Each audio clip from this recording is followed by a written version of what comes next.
Hello everyone, कैसे हो। तो आज स्टार्ट करने जा रहे हैं एटम्स एंड मॉलिक्यूल्स का एक नया लेक्चर नंबर 04। और इस क्लास में डिस्कस करेंगे मॉलिक्यूल्स के बारे में। तो पिछले क्लास में हम एटम्स के बारे में पढ़ चुके थे और यहाँ पर मॉलिक्यूल्स के बारे में पढ़ रहे हैं। तो एक बात और थोड़ा सा आपको हम रिकैप कराना चाहते हैं कि जब हम एटम्स एंड मॉलिक्यूल्स का सेकेंड लेक्चर पढ़ रहे थे तो वहां पे देखे थे डाल्टन्स का ड्रॉबैक, और उस ड्रॉबैक में एक ये भी ड्रॉबैक था कि डाल्टन साहब जो थे वह एटम्स एंड मॉलिक्यूल्स के बीच में डिफरेंस क्या होता है वो नहीं बता पाए थे। तो उस डिफरेंस को भी इस क्लास में हम देखेंगे, क्योंकि एटम्स पिछले क्लास में पढ़ चुके हैं और यहाँ पर मॉलिक्यूल्स पढ़ रहे हैं। जब दोनों को पढ़ेंगे तो समझ में आएगा कि दोनों के बीच में डिफरेंस क्या है। तो सभी लोग हेडिंग लगा दीजिए molecules. What is a molecules? Molecules होता क्या है? तो मॉलिक्यूल्स को ऐसे समझिए, जिस प्रकार से एटम्स क्या होता था, atoms is the smallest particles of elements होता था, उसी प्रकार से मॉलिक्यूल्स जो है वह स्मॉलेस्ट पार्टिकल्स ऑफ सब्सटेंस है। ठीक है, तो पहला difference, atom is the smallest particles of element and molecules is the smallest particles of substance. तो पहला डिफरेंस समझ में आ गया। दूसरा डिफरेंस क्या है, एटम्स जो था वो एग्जिस्ट करता था इंडिपेंडेंटली या नहीं भी करता था। इट मे एग्जिस्ट इंडिपेंडेंटली या may not exist independently atom के केस में, लेकिन मॉलिक्यूल्स के केस में ये एग्जिस्ट करता है फ्री स्टेट में। ठीक है, मॉलिक्यूल्स के केस में ये एग्जिस्ट करता है किसमें? फ्री स्टेट में। वहां पे करता भी था या नहीं भी करता था। एटम्स के केस में कब एग्जिस्ट करता था? कब एग्जिस्ट करता था? नोबल गैस के केस में। और कब नहीं एग्जिस्ट करता था? कंबाइंड स्टेट में। ठीक है, तो दोनों में डिफरेंस समझ में आ गया कि एटम्स क्या है, मॉलिक्यूल्स क्या है। मॉलिक्यूल्स की एग्जांपल्स की बात करें तो O2, N2, F2।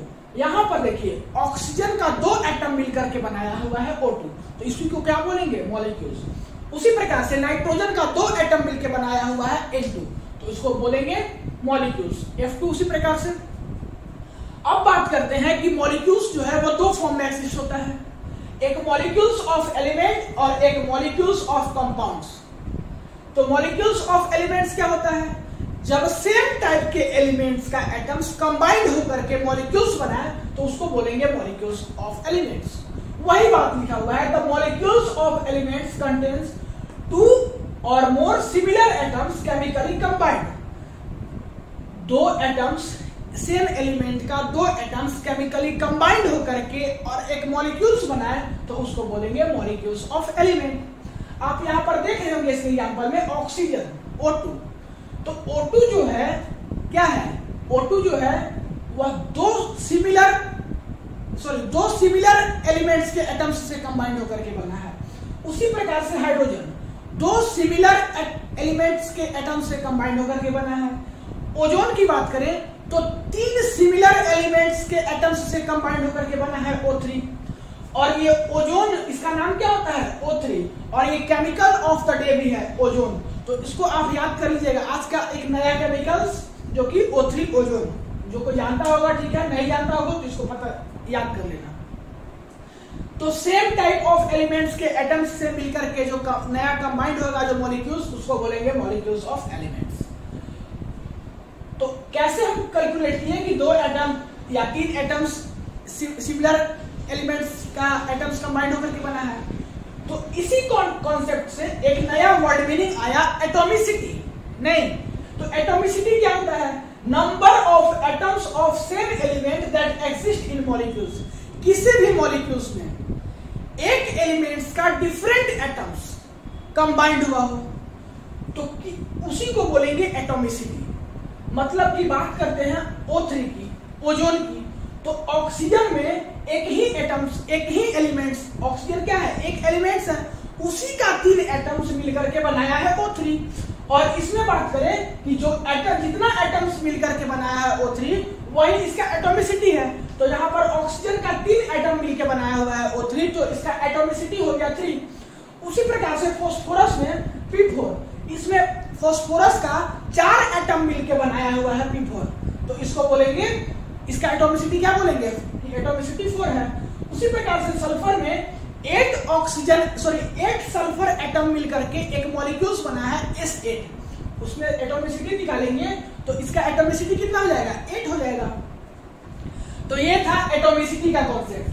अब बात करते हैं molecules of compounds. Molecules of elements देख लिए, अब देखते हैं मॉलिक्यूल्स ऑफ कंपाउंड्स।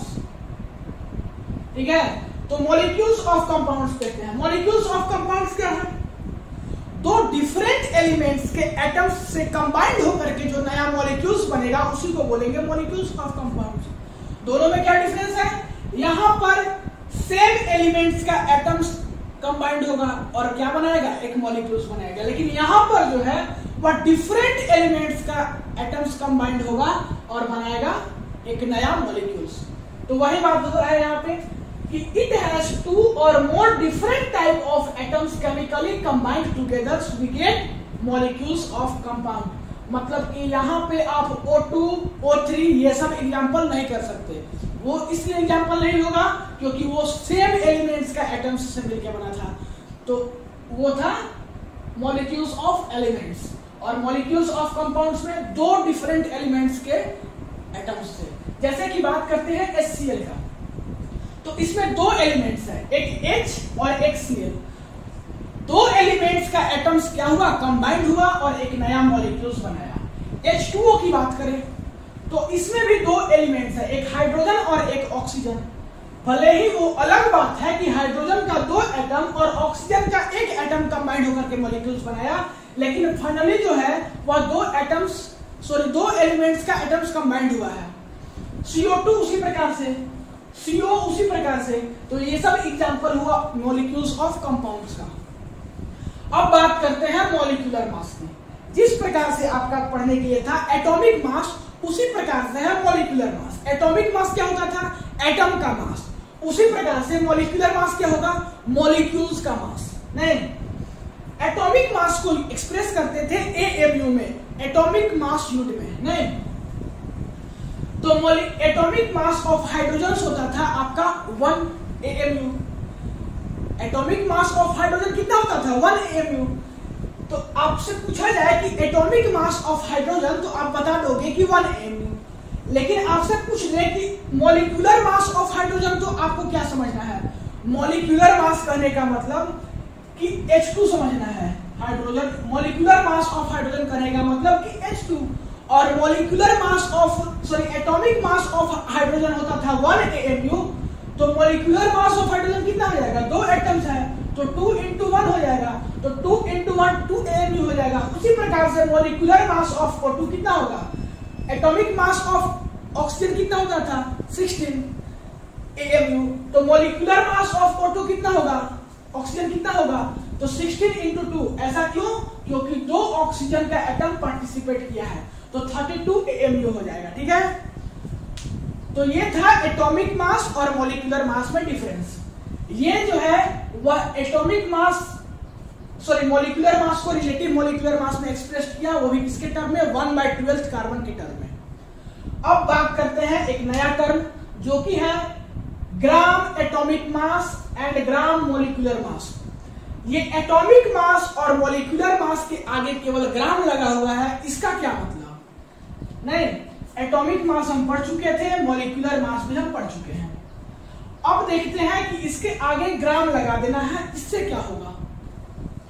तो ग्राम एटॉमिक मास कहने का मतलब कि जो आप लिखते थे इसका यूनिट में 2 AMU 1 AMU, वहां पे AMU न लगा करके ग्राम लगा देना है, बस उसी को यहां पे डिफाइन कर रहे हैं। Amount of substance whose mass is grams is equals to its atomic mass, उसको क्या बोलेंगे, ग्राम एटॉमिक मास।